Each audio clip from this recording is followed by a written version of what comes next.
Hello friends, welcome to நம்ம இல்லம். இன்னைக்கு நம்ம சேனலில் ரொம்ப டேஸ்டான ஹெல்தியான எள்ளுருண்டை ரொம்ப ஈஸியாக நம்ம எப்படி செய்யலாம் அப்படிங்கிறத பார்க்கலாம். 1/4 கிலோ அளவுக்கு கருப்பெல் எடுத்திருக்கேன். ஒரு சில எள் பார்த்தீங்கன்னா நல்லா கருப்பாக இருக்கும். அதுலேயும் ஒரு சில எள் இது மாதிரி லைட்டாக ப்ரௌன் கலராக இருக்கும். எள்ளுருண்டை செய்யும் போது எள்ளை வாங்கி நம்ம உடனே செய்ய முடியாது.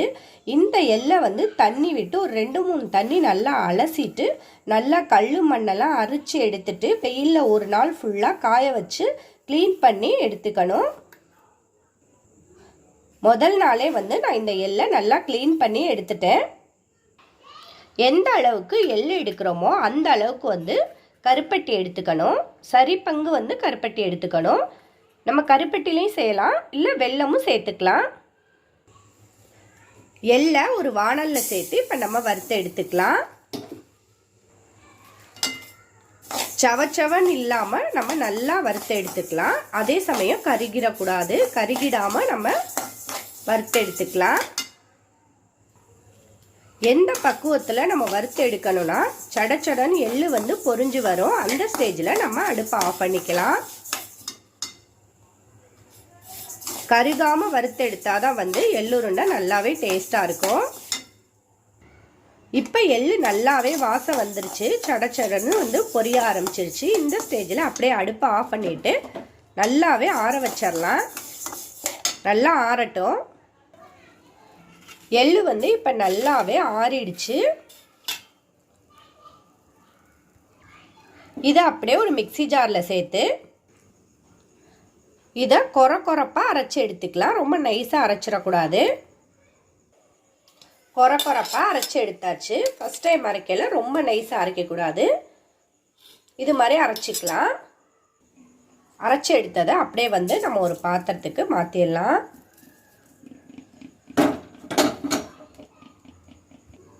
இப்போ நம்ம வச்சிருக்க கருப்பட்டியை இது மாதிரி 1-2 உடைச்சி எடுத்துட்டு அதே மிக்ஸி ஜாரில் சேர்த்து நைஸாக அரைச்சிக்கலாம். பாருங்கள், இப்போ கருப்பட்டியை நம்ம நைஸாக அரைச்சி எடுத்தாச்சு. இன்றைக்கி நம்ம கருப்பட்டி சேர்த்துருக்கோம். இதுக்கு பதிலாக நான் முன்னாடியே சொன்னேன், வெல்லம் சேர்த்தும் நம்ம செய்யலாம். ஆனால் கருப்பட்டி நல்லாவே டேஸ்ட்டாக இருக்கும். இப்போ இது கூடவே நம்ம அரைச்சி வச்சுருக்க இந்த எள்ளையும் சேர்த்துடலாம். எல்லாம் சேர்த்துட்டு நம்ம நைஸாக அரைச்சி எடுத்துக்கலாம். முன்னாடியே சொன்னேன், எள்ளு கொஞ்சம் கொரப்பாக அரைச்சிருக்கும், அதனால தான்.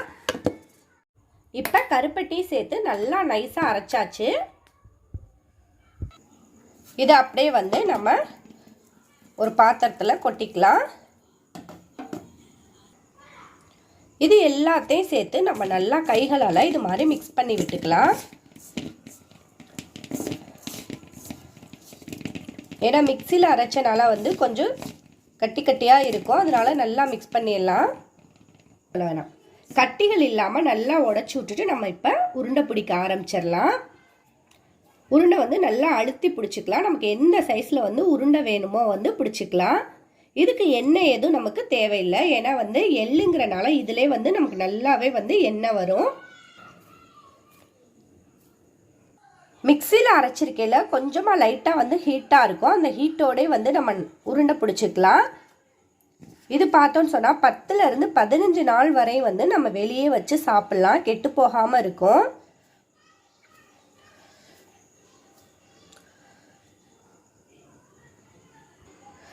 சிலருக்கு இது மாதிரி உருண்டை நல்லா பிடிக்க வராது. அப்படி உள்ளவங்க கொஞ்சமாக நல்லெண்ணெய் ஹீட் பண்ணிவிட்டு தொட்டு இந்த உருண்டை பிடிச்சிக்கலாம். இல்லைன்னா கொஞ்சமாக நெய் ஹீட் பண்ணி எடுத்துக்கிட்டு தொட்டு இது மாதிரி உருண்டை பிடிச்சிக்கலாம்.